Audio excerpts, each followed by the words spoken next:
on a scale of 1 to 10, how confident are you that the 49ers can land Watson? Okay, yeah. What do you think? Because I think this is the one. I'm going to say a 2. I don't think.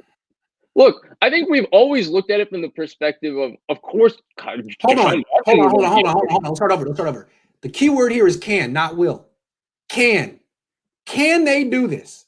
Is it up to them? Is it like, if we give up what they asked, we can definitely have him. It's basically our choice. Or is it like, he's not really available? So I guess we could answer.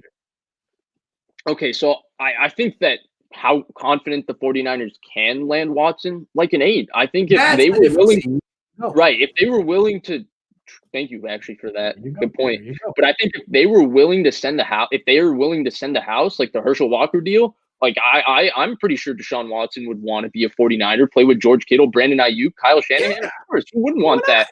Yeah. And maybe you got to sell him a little bit on the state income tax. Going from Texas and wanting to go to Florida, it's going to be a little bit of a tough sell. But that would be the one thing maybe. But yeah, I think if they were willing to just send the house, whatever, we'll worry about next year. We're going to not worry about anything. If we can get him with Kyle, then we can figure everything else out on the fly. Then yeah, 100%. I would say like an 8. And I agree. I think actually last week I was thinking there's no way. There's just no way. Like the Texans can't do this. It's looking like their hands are tied. It's looking like there's really nothing they can do, and this guy wants to leave. And if he does want to leave, the more I read about the situation, the more I'm like, yeah, dude, you need to go, man. They hired that Easterby guy who would have employees come and hold his hand for divine intervention. I was like, yeah, dude, you probably need to leave the Texans. So if he demands a trade, which is within his rights, and he lists the Niners as one of the whatever X amount of team that he'd be willing to go to, then I think it's basically just down to the Niners. Do you want to do it? Yeah, and you know what? I don't know that they should want to do it. But again, what I'm saying is if you trade 4 first-round picks, you probably can get those picks back down the line if it doesn't work out. That's all I'm saying. So maybe do it. It's something to think about. I don't know. I think it's unfortunate for the Texans. It would be interesting if the two teams competing the hardest to get him were the Niners and Jets. It would be so funny because the Niners have, I guess, they got a better roster to offer. But, Deshaun might prefer going to the Niners, but the Texans might prefer the Jets offer. For the Jets, right. Yeah. And then, from Deshaun's perspective, he might feel like, you know what? I wanted the Texans to interview Robert Saleh.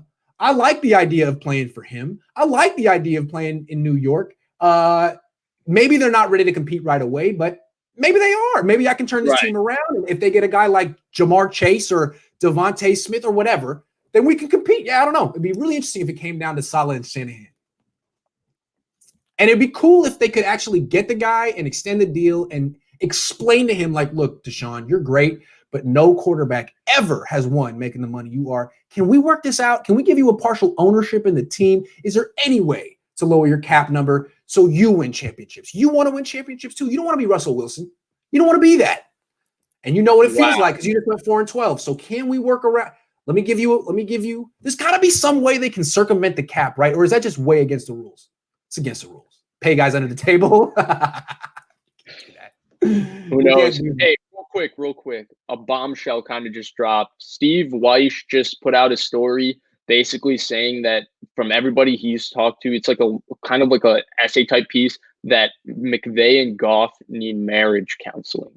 And I think anyone can tell that. Yeah, need marriage counseling. They need a new quarterback. I'm on McVay's side, man. 100% agree. Ain't no counseling.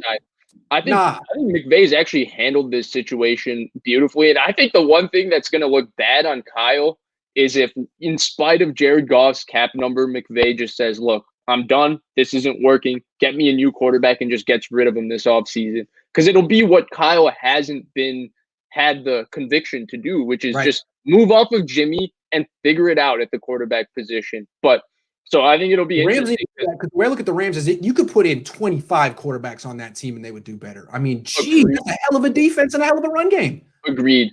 Goff makes a few high-level throws occasionally, but there's nothing there mentally. There's not much of a decision-making process. Can't really move that well. Right? He doesn't throw off platform. He can't handle pressure. No. Yeah. No. Okay. Isn't really tough in the pocket. No,